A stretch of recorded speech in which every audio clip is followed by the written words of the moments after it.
Princess Diana recorded 20 specific warnings about Camilla. Not feelings, not suspicions, but documented instructions. And William acted on number 15 in front of 20,000 people at the 2023 Coronation. Nobody in the crowd knew what they were watching. I'm going to show you how Diana personally handed these warnings to William before she died. What all 20 reveal about exactly who Camilla really is. And why the men Charles hired to erase Diana are the exact reason William holds the power he has today. So how did Diana document 20 warnings, all correct, all traceable? And why did the very people who were supposed to protect her end up helping Camilla the most? Let's start at the wedding, because warning number 1 was already waiting for Diana before she'd said a single vow. Number 1, the letter on the bed. She had just moved into Clarence's house. The engagement was 2 days old, February 1981, 20 years old, alone in a building that wasn't hers. And on her bed, placed there like a claim, was a letter from Camilla Parker Bowles. Not a card, a letter. Such exciting news. Let's have lunch soon. Read that again. 2 days after the engagement was announced, on the bed, that lunch happened. And at that lunch, Camilla asked one question. "You're not going to hunt at Highgrove, are you?" Not welcome to the family. A question about a horse that said, "That house is still mine and we both know it." Diana was 20 years old. She walked out knowing exactly what she was walking into. And she picked up a pen. That pen is the whole story. Number 2, she didn't just feel it, she saw it. In front of 750 million people. Number 2, the gray pillbox hat. July 29, 1981, St. Paul's Cathedral. 750 million people watching. Diana's in the carriage. That dress. And she spotted Camilla in the crowd. Pale gray pillbox hat, white veil, standing on the route. Because Charles had given her that place. On his own wedding day. Diana described it to Morton in one word, ridiculous. Not sad, not heartbroken, ridiculous. Because by that carriage ride, Diana already knew. She sat there, looked at that woman in the crowd, and decided, I am not going to pretend I don't see this. That is a woman who never let them gaslight her about what was real. If you always felt Diana was sharper than they wanted you to believe, you were right. This is the proof. Number 15 is coming. And now that you know Diana had this mapped from the moment she arrived at Clarence's house, you'll understand why what William did in May 2023 was not a gesture. It was a verdict. That moment is still ahead. Number 3, the nickname. Inside Charles's circle, they had a name for Diana. That mad cow, Camilla's words, documented by multiple royal biographers, including Tom Bower in Rebel Prince. Look, 2 words, chosen carefully. Because if you make a woman sound unstable, irrational, hysterical, everything she ever says about you is discredited before she opens her mouth. Years later, the palace ran a coordinated campaign describing Diana as unstable. Borderline personality disorder, clinical language, official channels, distributed to journalists who had admired her most. That language didn't appear spontaneously. Bower documents Camilla using it in 1995. Her private reaction to Diana finally telling the world what had been done to her. You always suspected the smear wasn't spontaneous. You were right. And what Camilla said in private is coming back to her. Because William has had every word memorized. Warnings 4 through 8 are in a completely different league. It was never just one woman. It was a machine with a budget. And the people supposed to protect Diana were running it. 4 starts now. Number 4, the confrontation at Annabelle's. 1989, 8 years in, birthday party for Camilla's sister. Charles and Camilla disappeared. Diana went and found them. She stood in front of Camilla, in a room full of his people, his circle, and said, confirmed on tape and verified to ITV by Royal Protection Officer Ken Wharf. Camilla, I know exactly what's going on between you and Charles. I obviously am in the way, but don't treat me like an idiot." She walked out. Think about the calculation in that room. Everyone in it was loyal to Charles, and Diana said it anyway, out loud, with witnesses. After Annabelle's, she stopped waiting for anyone to intervene. She started building a file, every name, every date, for the son who was going to inherit all of this. That confrontation became the file. 6 years later, she handed every name in it to William. Number 5, the Eton conversation. September 1995. William starts at Eton. Diana gave him the full record before he left. Every incident dated, every name confirmed. We know because 26 years later, William described the fear, paranoia, and isolation that I remember from those final years. You don't remember something that precisely unless someone documented it for you. She could have shielded him. She armed him instead. She armed him. But what came next shows you they were already loading the weapon meant to stop him. Number 6, the Palace Smear Campaign, 1992. Morton's book came out. Diana's public support was undeniable. The palace didn't address the marriage. It targeted her mind. Royal Protection Officer Ken Wharf confirmed it publicly. A coordinated campaign from spin doctors inside St. James's Palace to effectively airbrush Diana out of history. The word borderline started appearing in enough places that it began to sound medical, official, confirmed. It hadn't been. It was a tactic. This is what they do to women who can't be controlled. Name it, then make the name stick. And once the name is out there, the woman spends her energy defending her sanity instead of her truth. And here's what that costs Camilla right now. William watched every move of that campaign. He was given every name who ran it. And the moment he's king, he decides which version of the royal story gets told. You already know which version that won't be. The smear ran on rumor. Warning 7 is where it switched to forgery. Number 7, the forged bank statements. Martin Bashir got involved. He showed Diana's brother, Earl Spencer, forged bank statements, fabricated documents claiming royal staff were paid to spy on Diana. Spencer told Diana. Her fear deepened. She agreed to Panorama. The 2021 Dyson report confirmed Bashir used deceitful behavior in a serious breach of BBC editorial rules. William confirmed those lies substantially influenced what his mother said on camera. The interview the world still quotes, extracted using manufactured fear. They didn't just discredit her. They manufactured the fear first. Then they pointed at the fear and called it evidence. You always knew that interview felt wrong, that Diana seemed frightened, not just brave. Now you know exactly why. Number 15 is still ahead. With the labels, the forgeries, the coordinated operation all confirmed, you'll understand exactly why what William did at the 2023 coronation was one of the most precise things he has ever done. Next, number 8, the call to Camilla. August 31st, 1997, Paris. Diana was gone. While the boys slept at Balmoral, Charles was already on the phone to Camilla, documented by Christopher Anderson from Palace staff accounts. "My darling, what is going to happen to us now?" She hadn't been gone an hour, and that is who these people are. William was 15 years old. He'd just lost his mother, and someone in that building was already making that call.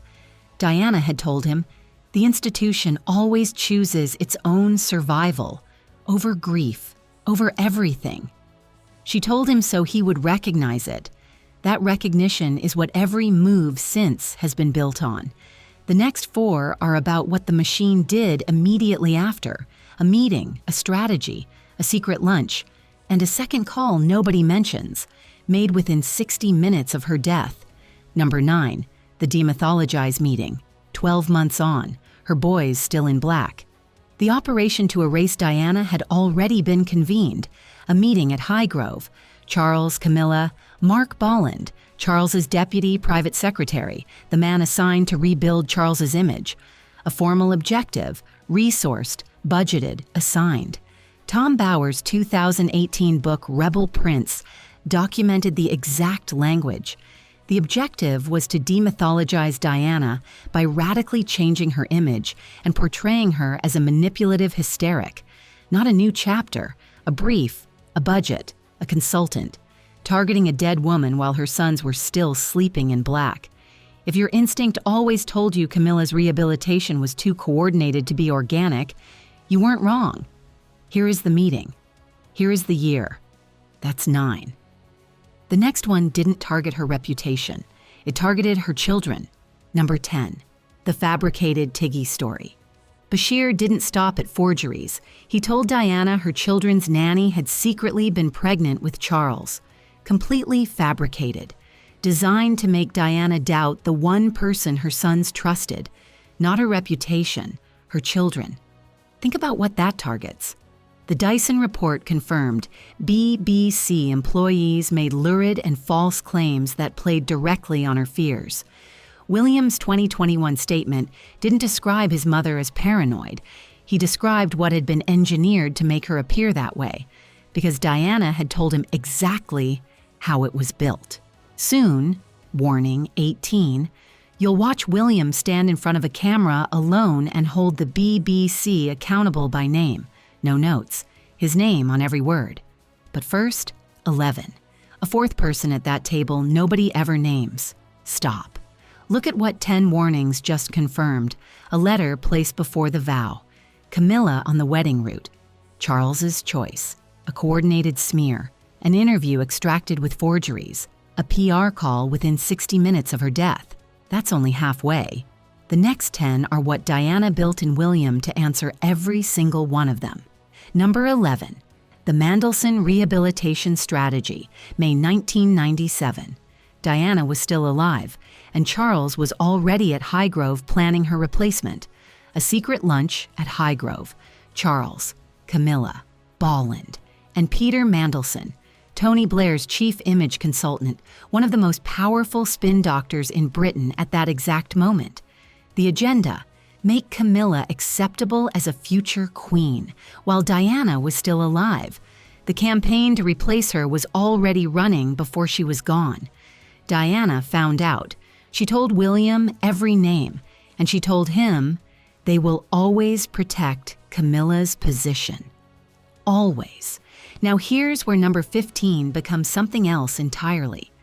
Diana had just watched a government-level operation run in Camilla's name while she was still breathing. She'd given William every name, every pattern, every move. Warning 15 is what he did with all of it. On camera, in front of 20,000 people. That moment is seconds away. Number 12, the second phone call. There's a second call almost nobody mentions. Within 60 minutes of Diana's death being confirmed, Palace staff accounts documented by Christopher Anderson. Charles was already on the phone to Bolland, his PR man, asking how to manage the public reaction. She hadn't been gone an hour. The morning hadn't started.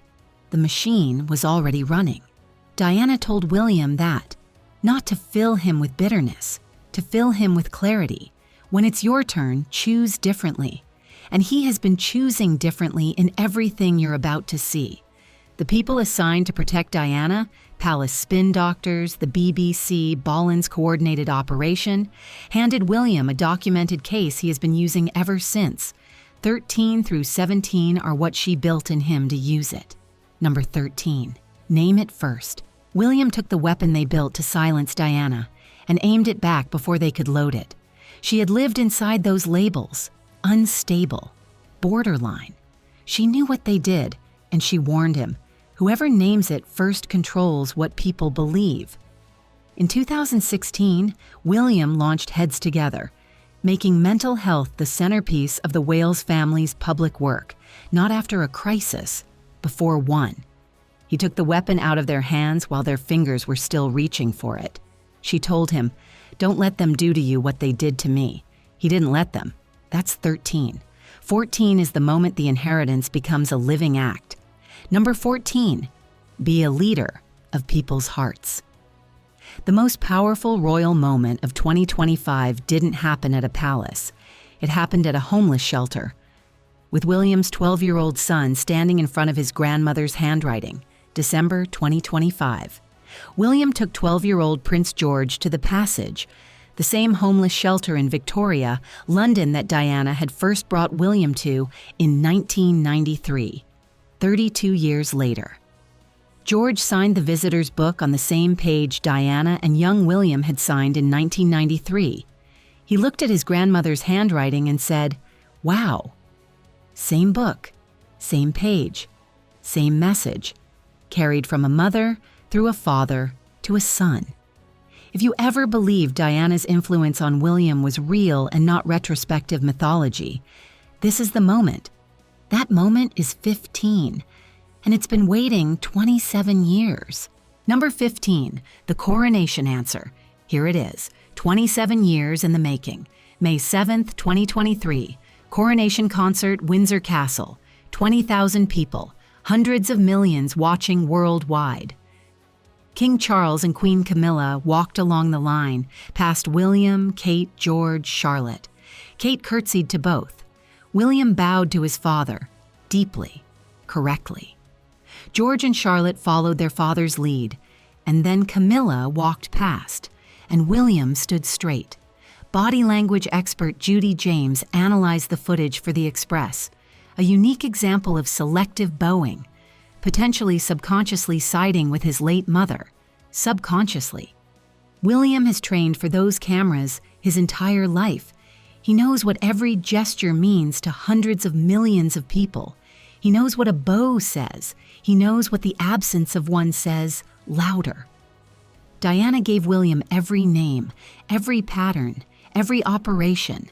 In May 2023, 20,000 people watching, he showed her he had carried every word. That was 15. But it is not the most powerful thing on this list. Soon, warning 18. William stands alone naming the BBC's failures, his name on every word. But first, 16 and 17. Because what Diana built in him goes deeper than any single gesture. Number 16, protect your brother. William's 2021 BBC statement protected someone who wasn't his mother. It protected his brother. Diana had warned him Harry was the most exposed. He had been watching for 26 years. In his 2021 BBC statement, William covered his brother without naming him, has since hurt countless others. He chose those words deliberately. Harry was inside them. He couldn't save his mother. He is still keeping that warning alive. Number 17, transparency over protocol. Kate sat in her garden and told the world she had cancer. No spokesperson, no prepared statement. She proved in 2 minutes what Diana spent a decade trying to make the institution understand. Her warning to William, speak to people, not at them. In March 2024, Kate disclosed her cancer herself. No spokesperson. She sat in her garden and told the world. The most watched royal moment of the year. The palace spent decades insisting Diana's instinct was reckless. Kate proved it was the only thing that ever worked. Final 3, 18, 19, 20. William on record. The title only he controls. And what Diana was writing that she never finished. Number 18, William sat in judgment. May 20th, 2021, Kensington Palace. William stands in front of a camera, no notes, nobody beside him. It is my firm view that this panorama program holds no legitimacy and should never be aired again. He named the failures, contributed significantly to her fear, paranoia, and isolation. The BBC let my mother down. His name, his face, on permanent record. He didn't hand a statement to a spokesperson. He stood there himself and said it himself. That is not protocol. That is a son keeping a promise. The men Charles hired to erase Diana, Bolland, Mandelson, Bashir, each left a documented record of exactly what was done and who ordered it. William has been using that record ever since. 18 is on record. 19 is the specific power only William holds over Camilla, and it is already in motion. Number 19, remember what was done in Camilla's name. Right now, as you watch this, Camilla holds the title Queen Consort. That title exists only because Charles holds the throne. Diana told William, "That title is yours the moment you're king, not Charles's." Angela Levin's 2022 Camilla biography documented William has made clear she is the wife of his father, not a grandmother to his children. Charles gave her Queen Consort. That title ends with his reign. When William ascends, it disappears, unless he chooses otherwise. He has not forgotten a single name. The non-bow, the BBC statement, heads together, George at the passage. The answer to the title question is already written. Camilla just has to wait for him to be king to read it. 19 is the mechanism. 20 is what she asked him to become. Number 20, be the king I knew you could be. She died when he was 15. Everything she hadn't finished giving him, he has been finishing since. In those final Eton visits, while Mandelson was planning and Bashir was forging, she was pouring everything into him, every name, every pattern, everything she had learned the hard way about the institution and the people who ran it. She died August 31st, 1997. William was 15. The last time he saw her was that summer, when he said goodbye and went back to school. Whatever she gave him in those rooms at Eton, in those visits before she was gone, he carries it still. You can see it in every choice he's made since. The bow that wasn't, the BBC camera, George at the passage with her book, the mental health work he started before anyone told him to, and everything he has done since is his answer to everything she gave him, before she ran out of time to give him more. Diana didn't predict what was coming. She documented it, warned her son, and watched him act on every single one. Every move William has made since 1996 traces back to a conversation with his mother. And now you know exactly what she told him, who Camilla really is, and why the very people who were supposed to protect Diana were the ones helping Camilla all along. But William still has one move left. And the moment he becomes king, only he decides what Camilla loses. If you want to know exactly what that looks like, that video is right here. 20 things Camilla will lose when King Charles dies.